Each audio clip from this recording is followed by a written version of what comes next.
Добрый день, вернее вечер, у кого-то может быть уже ночь.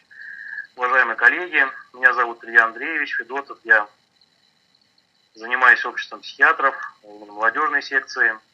Рад всех вас приветствовать на нашем вебинаре. Это второй вебинар, который мы проводим в рамках наших образовательных инициатив. Первый вебинар был некоторое время назад, проводил его Олег Савенков, это наш коллега из Канады, рассказывал, как пройти стажировку в США и в Канаде. Сейчас мы разместили видеозапись этого вебинара, так что если кому-то интересно послушать эту тему, можете обратиться на сайт, там есть такой раздел, и там видеозапись это размещается. А сегодня мы попросили нашего коллегу из Белоруссии, Владимира Петелени, ассистента кафедры психиатрии и медицинской психологии Белорусского государственного медицинского университета, доложить о своей очень интересной работе. Эта работа, она как является темой для исследования диссертационного, то есть и она очень актуальна, потому что все мы с вами знаем, что психоактивные вещества используются во многом как раз для влияния на когнитивные процессы. Слушая Владимира в Санкт-Петербурге, он приезжал на школу молодых ученых Санкт-Петербурга, очень нам эта тема понравилась, мы попросили провести вебинар. Так что всех рад приветствовать. Я думаю, что интересная будет у нас сегодня работа. Я думаю, что все системы уже ознакомились, то есть есть видеотрансляция, будет презентация и, соответственно, есть внизу строчка, где можно писать вопросы, и Владимир, думаю, будет на них по ходу, либо там в конце отвечать. Так что удачной работы нам всем. И потом, я думаю, видеозапись тогда мы с Владимиром согласуем, и если все будет нормально, мы тогда тоже разместим на нашем сайте. Большое спасибо, я слово передаю Владимиру. Так, сейчас должно стать слышно и видно. Да? Добрый вечер всем участникам. Мне было приятно, когда Илья предложил поучаствовать в таком вебинаре.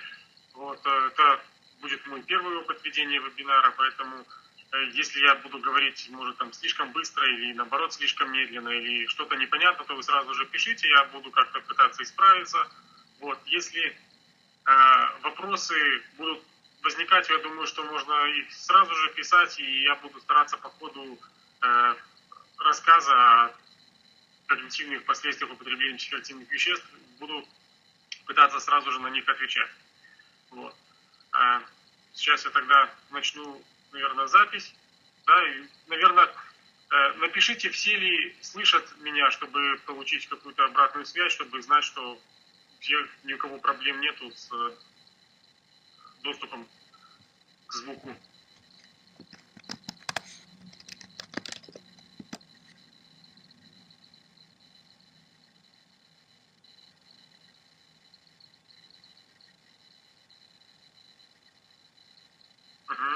Вижу, что, по крайней мере, у 4 человек все хорошо. Из нас 8 участников, получается, 3 человека. Хорошо. Если вдруг, я думаю, что если было бы не слышно, то эти участники уже, те, которые не вписались, уже, наверное, бы написали, что что-то не так. Хорошо, я тогда включаю запись и буду переходить непосредственно к теме уже самого вебинара. Вебинар называется «Когнитивные последствия употребления психоактивных веществ». Для того, чтобы рассказывать о том, что за психоактивные вещества, есть смысл рассказать о том, что такое вообще когнитивные функции. Я расскажу про это коротко, потому что предполагаю, что вы про это уже осведомлены. Когнитивные функции – это такой конгломерат или набор некоторых способностей, которые есть у каждого человека, и, как правило, они включают в себя интеллект, память, исполнительское функционирование и зрительно-пространственную ориентацию. Причем часто зрительно-пространственную ориентацию его включают в исполнительские функции, иногда не включают, это зависит от того, кто как классификацию составляет.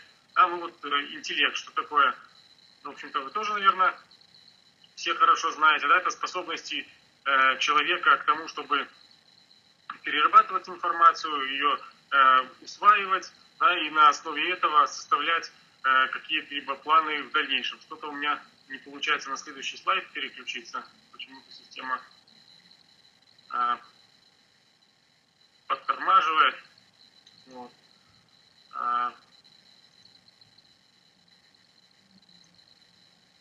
Так, ну.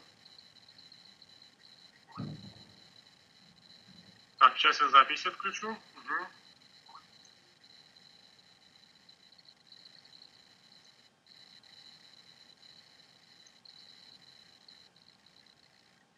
Так, пока что, вот. Угу. Так, секунду. Это, да, вот интеллект. Это некоторое качество психики, которое складывается из способности адаптироваться к новым ситуациям, знания, усваивать какие-то определенные навыки и применять эти навыки в новых ситуациях или в ситуациях с повторяющимися условиями. Вот. Память – это достаточно сложная модель. Да? Модель памяти она менялась многократно за то время, в которое изучается психика. На данный момент, насколько мне известно, наиболее распространена модель Аткинсона-Шифрина, и там в нее внес дополнение Бедули. Вот. Она разделяется на краткосрочную или эпизодическую, еще называют, даже не эпизодическую, сенсорную, вот, рабочую память и долгосрочную память. Да, вот краткосрочная или сенсорная память, она включает в себя, она маленькая по объему, включает в себя ограниченное количество объектов. Информация, которая поступает с сенсоров, она никак не обрабатывается, и ее задача только в том, чтобы передать сигнал дальше в рабочую память. Да, рабочая память – это такая достаточно уже серьезная структура, которая включает в себя несколько элементов. Они отвечают за переработку информации, поступающих из разных модальностей. Да, это звуковая информация, это информация зрительная, их объединение вместе. Да, и всем этим управляет центральный управляющий элемент, да, который занимается координацией деятельности различных частей рабочей памяти. В том числе рабочая память нужна нам для того, чтобы процесс не только запоминания происходил, но и воспроизведение того, что хранится в долговременной памяти. А долговременная память, она тоже достаточно сложное явление, которое состоит из имплицитной и декларативной или эксплицитной памяти. Имплицитная память – это та часть памяти, которую мы, грубо говоря, не можем озвучить. Это некие моторные навыки, чувства, которые не поддаются возможности воспроизведения. И декларативная память – это та память, которую мы можем осознать, да, которую мы можем воспроизвести и повторить. В том числе вот к ней относится автобиографическая память и пространственная. Это вот по поводу того, что к когнитивным функциям относится пространственное ориентирование, и в то же время вот пространственная память, она вот является частью памяти. Да. Исполнительские функции – это еще одна часть достаточно важная когнитивных функций в целом, в которую входит, как видите, рабочая память. Опять же, несмотря на то, что она отдельно есть в памяти, в то же время в большинстве классификаций она одновременно находится и среди исполнительских функций. Умение к рассуждениям, когнитивная гибкость, способность к самоконтролю, способности к избирательному вниманию и концентрации на неком, да, произвольной концентрации на каком-то определенном объекте и способности к планированию дальнейшему своих действий. Да, картинка символически отображает, что, да, работу когнитивных функций, да, если мы видим различные деревья, то наша мыслительная деятельность, она позволяет объединить их в некий общий предмет и таким образом хранить и с этим что-то делать. Психоактивных веществ достаточно большое количество. Вот.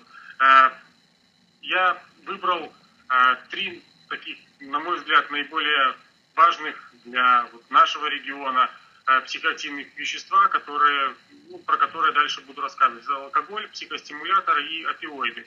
Конечно, большое распространение также, да, и каннабис, и табак имеют, но я думаю, что я в дальнейшем с этим разберусь. Если захотите, потом еще как-нибудь про это расскажу. влияние на когнитивные функции психоактивных веществ может быть различным. Это может быть в тот момент самоупотребления психоактивного вещества, и тогда это будет интоксикация, и может быть хроническое употребление, это при постоянном, достаточно систематическом употреблении. И эффекты этого употребления можно поделить на временные и на стойкие изменения. Причем временные могут быть как при интоксикации, так и при хроническом, и также стойкие изменения могут происходить даже при однократном употреблении некоторых веществ. Да?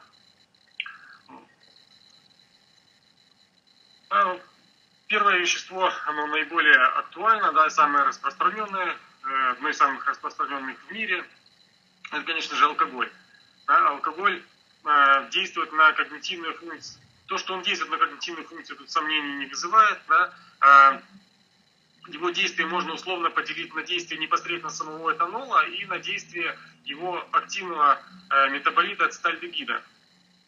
Ацетальдегид сам по себе является психоактивным веществом, но особенность действия ацетальдегида на когнитивные функции в том, что ацетальдегид не проходит через гематоэнцефалический барьер. То есть тот ацетальдегид, который вырабатывается в нашей печени, он, в общем-то, на когнитивные функции не действует. Просто потому, что если бы он попадал в головной мозг в том количестве, которое он вырабатывается печенью, то это вызывало бы сильную интоксикацию очень. Ацетальдегид, однако, когда исследовали, сепарировали мозг и смотрели, как метаболизируется алкоголь, ацетальдегид находили в том числе и в мозге. Обнаружили, что ацетальдегид синтезируется каталазой, которая находится в эндотелии сосудов головного мозга. Ацетальдегид, он отвечает за различные побочные эффекты от употребления алкоголя. Однако он же отвечает и за некоторые достаточно приятные моменты употребления алкоголя, в том числе он участвует в формировании непосредственно зависимости в цепи получения удовольствия. В то же время он, видите, может стимулировать выброс дофамина, и дальше он запускает еще некоторый каскад реакций, которые, в результате которых образуются другие психоактивные вещества, в частности гормалин, который, если ацетальдегида много, он объединяется с серотонином, и в результате гормалин, который является частично антидепрессантом, частично галлюциногеном, достаточно сильным психостимулятором. И гормалин в дальнейшем, если достаточно длительное время присутствует, как правило, это при хроническом употреблении, он стимулирует трансформацию серотонина в мелатонин, который регулирует, как вы знаете, циклы сна бодрствования. Это является одним из механизмов нарушения как раз таких циклов при хроническом употреблении алкоголя. Теперь про сам алкоголь, про этанол. При интоксикации, тут я думаю, что вы все хорошо с этим знаете,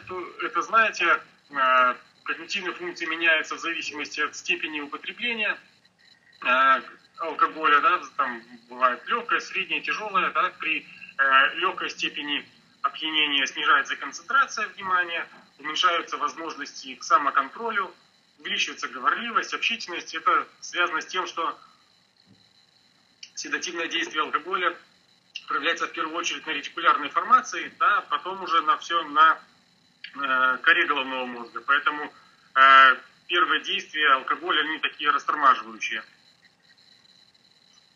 Дальше при усилении интоксикации нарушается способность к рассуждениям, усиливается расторможенность, координация движений нарушается, движения становятся более размашистыми, речь становится смазанной, снижается скорость реакции, и по мере усиления интоксикации начинают преобладать скорее моторные нарушения, чем когнитивные. То есть важность уже каких-то таких двигательных нарушений, она значительно преобладает над когнитивными. Хроническое употребление более интересно. Давно исследования разные показывают, что люди, которые в тестах на когнитивные функции, на различные, показано, что люди, которые употребляют алкоголь на легком уровне, лучше проходят эти тесты, чем люди, которые не употребляют алкоголь совсем или употребляют его тяжело. То есть в этом плане можно сказать, что легкое употребление алкоголя является показателем, и умение употреблять алкоголь без тяжелых последствий является показателем хороших когнитивных функций. Тут можно говорить о том, в какую сторону причинно-следственная связь работает. То ли это легкое употребление алкоголя улучшает когнитивные функции, то ли это хорошие когнитивные функции дают человеку возможность следить за тем, как он будет употреблять алкоголь и контролировать употребление. Но в то же время достаточно хорошо известно, что тяжелое употребление алкоголя, оно достоверно вызывает когнитивные нарушения. Хотя ряд исследователей говорит о том, что пока не развились неврологические нарушения, повреждения, когда это уже супертяжелое употребление длительного алкоголя, до этого времени однозначно сказать про влияние на когнитивные функции невозможно. Хотя большинство исследователей все-таки говорят, что такое влияние есть. Ну, это то, про что я говорил, о том, что легкое употребление алкоголя, люди, которые употребляют алкоголь без тяжелых последствий, у них более широкий словарный запас, у них лучше внимание, они способны концентрироваться лучше, чем люди, которые совсем не употребляют алкоголь или употребляют его тяжело. У них выше скорость обработки информации и больше в целом количество информации, которое было накоплено на протяжении жизни. При хроническом употреблении исследователи говорят о том, что какие-либо когнитивные нарушения можно найти практически больше, чем у половины однозначно, и до 80% случаев. И в большинстве своем эти когнитивные нарушения не остаются недиагностированными. Ну, просто потому, что для того, чтобы диагностировать эти когнитивные нарушения, нужно какие-либо проводить специализированные обследования. Когда я изучал вопрос нарушения когнитивных функций алкоголем у человека, встретился мне вот такой синдром, который называется синдром исполнительского дефицита. Я аналога на русском языке общепринятого этого синдрома не нашел, поэтому перевел его в вольной форме вот так. Этот синдром в большинстве случаев используется при болезни, это название используется при описании когнитивных изменений при болезни Альцгеймера, однако он же используется в том числе и при описании изменений, которые происходят при хроническом употреблении алкоголя. Мы уже прочитали, что страдает планирование, абстрактное мышление, гибкость мышления и контроль поведения.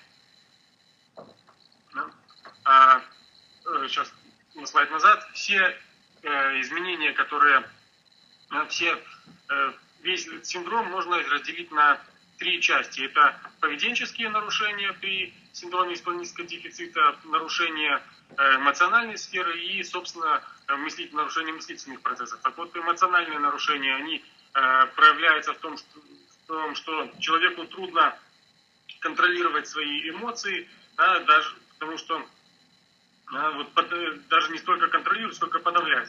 У них повышенный уровень агрессии, и вот это достаточно интересный момент, он как раз более характерен для алкоголя, чем, к примеру, болезни Альцгеймера или других заболеваний, которые связаны с нарушением когнитивных функций. Это трудности с принятием другой точки зрения. Это как раз то, что вот мы часто видим у людей синдром зависимости от алкоголя, когда они воспринимают мир, склонны воспринимать мир в таких черно-белых тонах, что либо если они в какую-то идею погружаются, то они погружаются в нее полностью, и спорить с людьми или вести дискуссию, которая имеет зависимость от алкоголя, достаточно сложно, потому что они просто не способны к тому, чтобы поставить себя на сторону оппонента.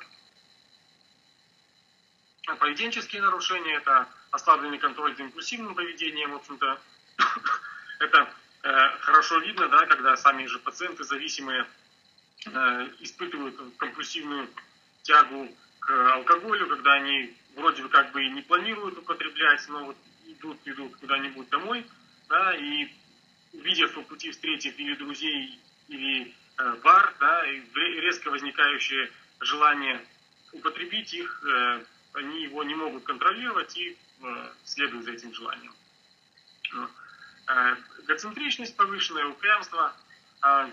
При тяжелых нарушениях часто проявляются вот такие вот явления, как автоматическое использование объекта по назначению, без учета обстоятельств. Ну, что это обозначает? Это вот если мы проводим, к примеру, клиническое интервью с пациентом с синдромом зависимости от алкоголя, с развившимся вот такими вот нарушениями, и мы при этом положим, на столе будет лежать листок бумаги и ручка, несмотря на то, что в процессе интервью, например, этот листок и ручка, они не будут нужны, вот, он их все равно применит, просто потому что они лежат и мозолят ему глаза, ну, грубо говоря, да, вот он возьмет этот лист бумаги, возьмет ручку, что-то начнет с этим делать.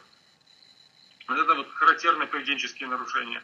И застревающая персеверация, это когда человек, да, знаете, что это такое, когда человек не может переключиться свое внимание, да, с одного объекта на другой. К примеру, мы задали вопрос ему о том, какие существуют марки машин, да, он там назовет Volkswagen, да, и дальше на следующую марку просто переключиться не сможет, он будет повторять одну и ту же марку машины, хотя вроде как он и знает все остальные, да, но переключиться почему-то не сможет. Дальше, и в некоторых случаях, даже если мы зададим уже следующий вопрос, у него будут проблемы даже с тем, чтобы переключиться, да, на этот. Ну вот, про ты меня уважаешь, ну, тебя я точно уважаю, да. Это как раз, ну, можно, в принципе, так к персеверациям отнести, наверное. Ну и, собственно, когнитивные симптомы – это короткий период произвольного внимания. Это важный момент. Да, люди, у которых развились такие когнитивные нарушения, они испытывают трудности с тем, чтобы какие-то длительно концентрировать внимание на чем-то, в том числе вот на чтении. Да, у них тогда появляются проблемы в удержании сюжетной линии, а если, например, в книжке этих сюжетных линий несколько, да, и они там между собой переплетаются, то это вообще практически книжка становится недоступной для восприятия человека, у которого такие нарушения возникли. Да, страдает рабочая кратковременная память, да, и, собственно, поэтому люди, у которых развился синдром зависимости и такие изменения когнитивных функций, они трудно обучаемы чему-либо, потому что для того, чтобы чему-то обучиться, сначала должна поработать кратковременная память, да, потом рабочая, и потом это все только переходит в долговременно. И если человек за время своей учебы, к примеру, в ПТУ, да, если он обучился чему-то, вот, то потом дальше ему, вот он научился стоять у станка, там, да, сверлить чего-либо и там управлять им. Дальше а если на заводе поменяли станки, да, и кнопки уже стали красно-зеленым, места им поменялись, то переучиться ему будет большая проблема. Вот. И еще одно достаточно специфическое нарушение – это нарушение автобиографической памяти. Вот с этим связаны как раз конфабуляции, реминисценции, да, могут быть.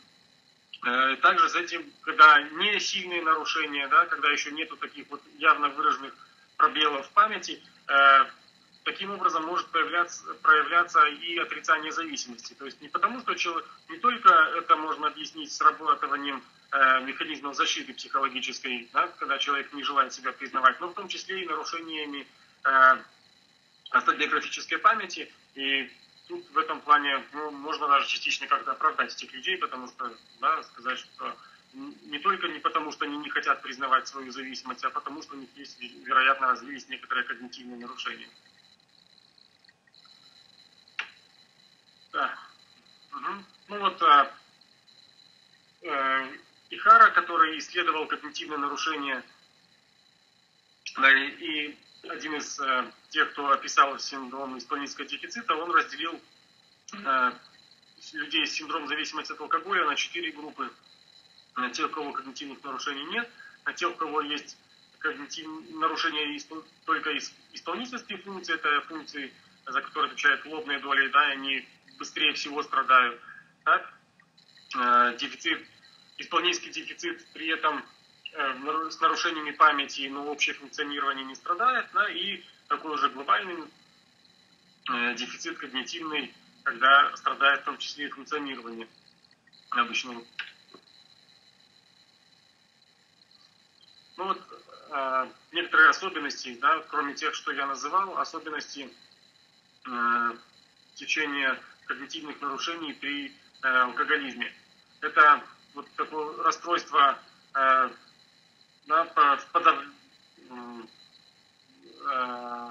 в умении подавлять свои эмоции, да, контролировать свое поведение, вот, нарушение обучаемости, вот и такое вот нарушение autonotic consciousness, я не знал, как это точно перевести, но это вот такое вот явление, как умение представлять события из прошлого, и на основании этого, да, анализировать свое поведение, свои поступки и как бы проигрывать сценарии возможных последствий своих различных, да, как бы представлять, что можно сделать, что можно было сделать в данном случае или в какой-то там ситуации вымышленной, да, и что в результате может произойти. То есть такие вот планирование своего поведения, да, и корректировка в связи с этим своего поведения не на основе какого-то реального опыта, а на основе каких-то вот таких измышлений.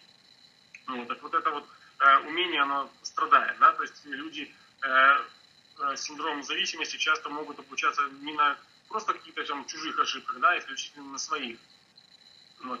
Ну, уменьшен объем информации, да, и важный момент, что большинство когнитивных функций, если это повреждения не были какими-то серьезными, да, не дошло дело до неврологических нарушений, то в случае, когда если человек выдерживает абстиненцию в течение года, то большинство когнитивных функций, оно возвращается. Так, это про алкоголь, да, может, если есть вопросы про алкоголь, давайте отвечу на них, потому что дальше тогда перейдем к другим психоактивным веществам, в частности, к психостимуляторам. Не быстро ли я говорю, все ли понятно?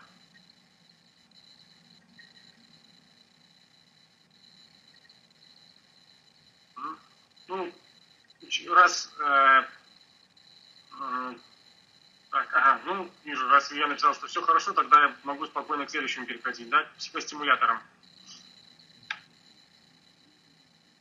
Психостимуляторы достаточно давно известны людям, да, они применялись, к примеру, да, листья коки, они там индейцами в Америке применялись, если мы берем страны, которые поближе к нам, к примеру, Йемен, да, там кат, да, листья жуют, действующее вещество катинон. Ну, в данный момент самые действия на когнитивные функции было тоже обнаружено достаточно давно. Вы видите, вот, да, я сделал слайд из исследования 1936 года, когда замерялось действие на коэффициент интеллекта 50 мг амфетамина.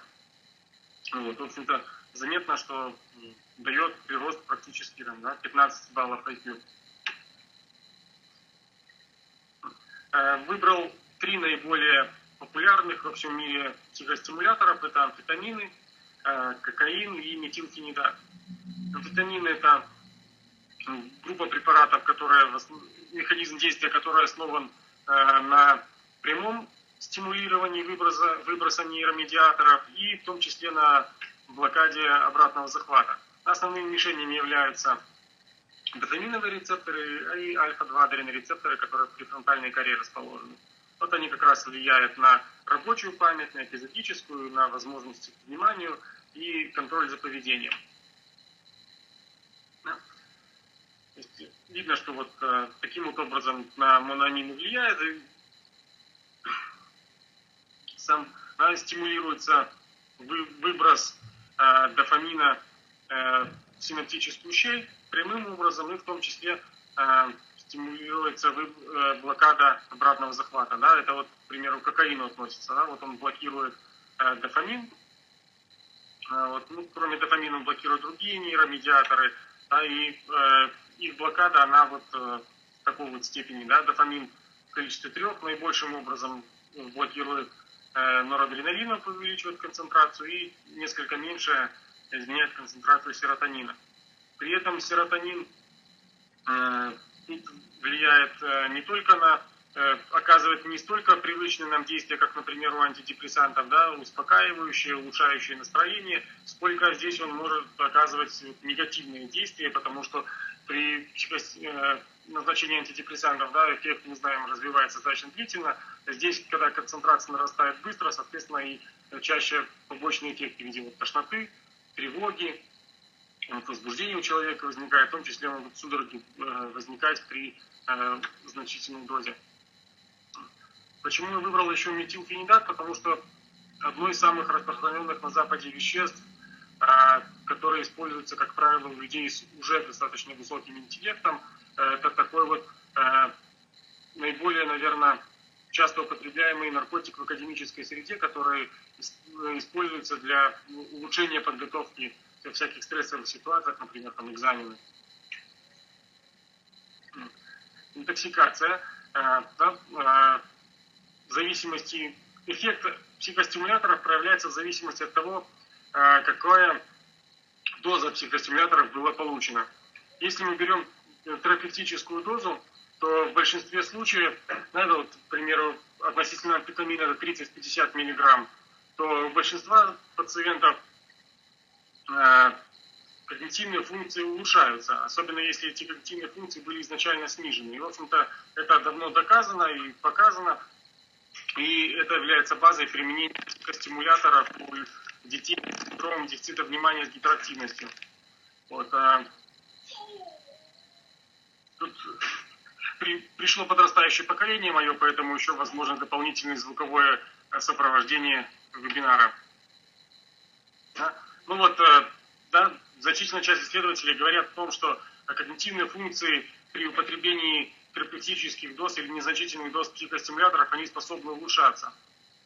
Вот, особенно это известно при синдроме дефицита внимания, про который я уже говорил.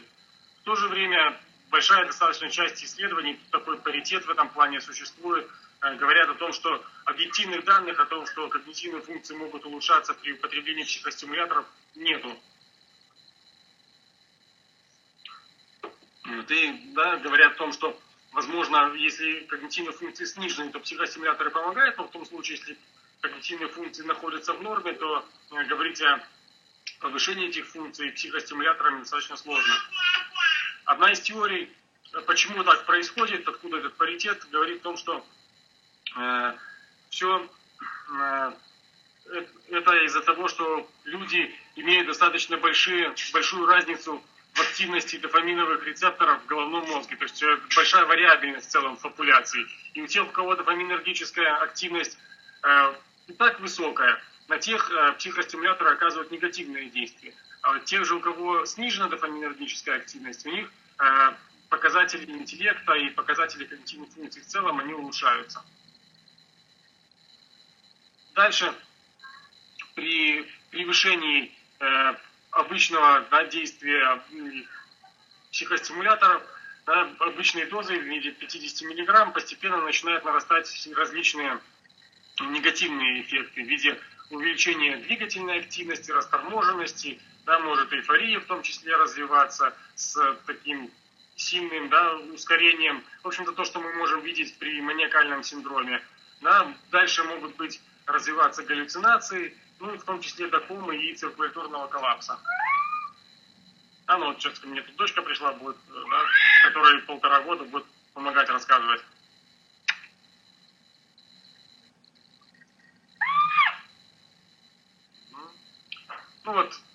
Это то, что было в теории, то на людях это проверить достаточно сложно. Вот так это проверяли на крысах. То есть им давали, это зависимость памяти у крыс, изменение памяти у крыс в зависимости от концентрации психостимуляторов в крови. Видно, что вначале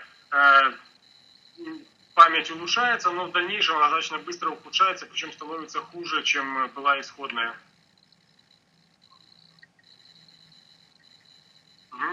Хроническое употребление. Тут в зависимости от разных веществ изменения они несколько отличаются. При хроническом злоупотреблении кокаином снижается внимание, страдает рабочая память, страдают способности к визуальной памяти, Вот, достаточно характерные изменения при прохождении теста Струпа. Вероятно, вы знаете, что это тест, который проводится для определения когнитивной гибкости, когда человеку предъявляют слова, да, которые описывают некий цвет, например, красный, синий, зеленый, и они могут быть, эти слова написаны разным цветом. Да, например, слово «красный», и оно написано зеленым цветом. И ведущий, тестировщик, тот, кто тестирует человека, говорит сначала человеку читать слова, потом называть цвет, которым это слово написано, ну и в зависимости и эти указания меняются, и таким образом тестируется когнитивная гибкость. Вот. Метилфенидат, достаточно распространенный, да, психостимулятор. То, о чем я уже говорил, о том, что, в общем-то, несмотря на то, что применяется в большом количестве, да, данных о том, что он улучшает, а когнитивной функции нету, а если длительное злоупотребление происходит в больших дозах, то снижает показатели к обучению. В то же время, он наравне с амфетамином вполне часто используется при лечении синдрома дефицита внимания с гиперактивностью. Амфетамин – самый частый психостимулятор, способность к обучению снижает память, исполнительские функции, навыки социальные у человека могут снижаться. Также уменьшается эти навыки, для того, чтобы они восстановились, нужно как минимум 6 месяцев для того, чтобы трезвости, или абстиненции полной, для того, чтобы дальше не было никаких различий. Хотя часть исследователей говорит о том, что эти данные недостоверны, потому как набрать качественную выборку для таких исследований сложно, и нет точных указаний на причинно-следственную связь между тем, развились эти когнитивные изменения как результат употребления этих психостимуляторов, к примеру, амфетамина, или же когнитивные функции были такими изначально, и как раз особенности когнитивного функционирования привели к тому, что человек употребляет психоактивные вещества. Есть ли вопросы по психостимуляторам?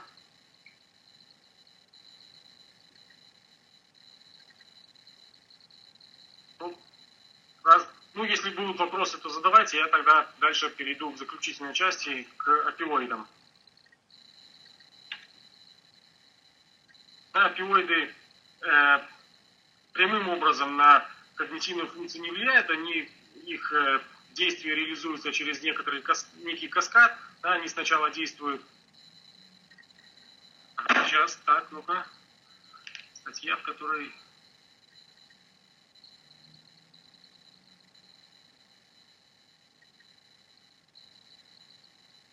Вообще, галлюциногены достаточно часто, в исследованиях применяются.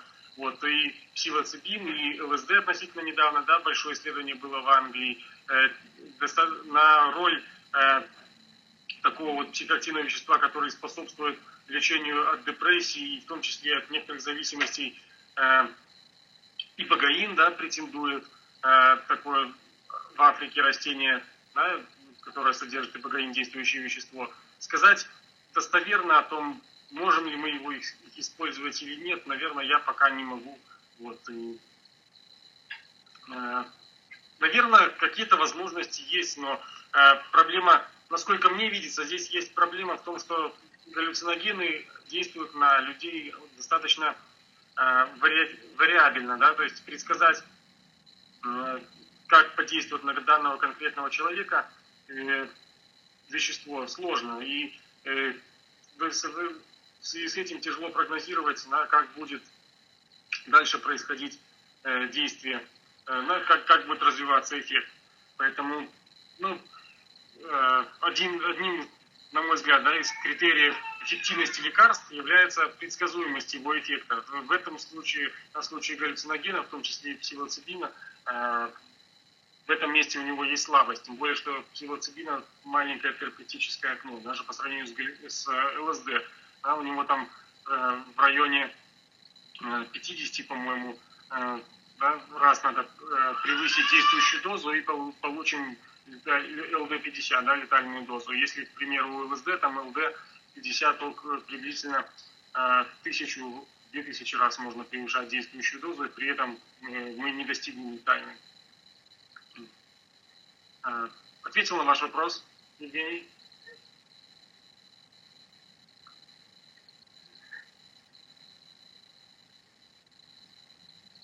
Ну, раз не следует дальнейших вопросов, наверное, ответил, давайте тогда потихоньку к опиоидам перейдем. Да, и если будут дальше вопросы появляться, то будем дальше. Так, интоксикация. Да, как первое действие опиоида, в большинстве случаев явных изменений когнитивных функций в случае назначения опиоидов в терапевтических дозах не выявлено. Вот. И небольшая доза опиоидов, в общем-то, могут снижать, да, вот в исследованиях было показано, что они могут снижать рабочую память, эпизодическую память, вот, и даже амнезию вызывать, особенно если там они употребились, к примеру, с бензодиазепинами, что часто происходит у наркопотребителей, так, то после прекращения действия опиоидов эти все функции полностью восстанавливаются. Поэтому говорить о каких-то хронических нарушениях в случае интоксикации кратковременных и даже длительных назначений в терапевтической дозировке опиоидов не представляется возможным. Да? Вот при высоких дозах, да, при злоупотреблении опиоидами трудности в коммуникации развиваются, уменьшается концентрация внимания, способностей. Вот, в то же время снижается скорость реакции, однако точность реакции, да, не изменяется. Тут стоит сказать, я это даже, видите, жирным шрифтом выделил, что даже при злоупотреблении опиоидами моторные нарушения, они преобладают над когнитивными. То есть большее значение имеет как раз вот нарушение скорости реакции, нарушение вот в виде там сонливости, да, человек, который употребил опиоиды, да, он будет такой вот вялый, сонливый, будет где-то внутри себя, и как раз, да, вот трудности в коммуникации, которые описаны, они скорее связаны, да, с действием на моторные функции, чем на некие мыслительные процессы. При хроническом злоупотреблении снижается память на зрительные образы, вот, возможности, скорость принятия решений, вот, и однако вот вы видите, что если назначается с целью лечения болевого синдрома, изменений когнитивных функций не выявлено. Я читал относительно недавно, когда готовил заключение про бупринорфин, о том, что, в общем-то, даже при заместительной терапии бупринорфином, когда у человека уже есть опиоидная зависимость, назначение бупринорфина не влияет на возможность вождения машины и не увеличивает вероятность попадания в аварийную ситуацию. В принципе, то же самое было и про метадон написано. Да, ну вот это то, что я хотел рассказать. И хотел еще добавить про опиоиды. Вот отсутствие когнитивных нарушений при длительном назначении как раз является одним из оснований, одним из базисов, почему может длительно применяться заместительная терапия.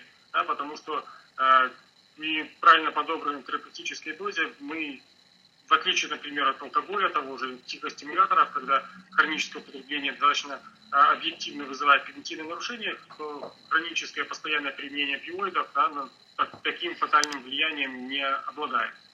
Вот. Ну, это то, что я хотел рассказать, и то, как у меня это получилось. Дайте, пожалуйста. Да, спасибо большое за внимание.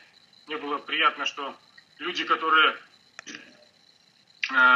включились в этот вебинар, практически все дошли до конца. Вот, наверное, что-то у меня получилось. Спасибо вам.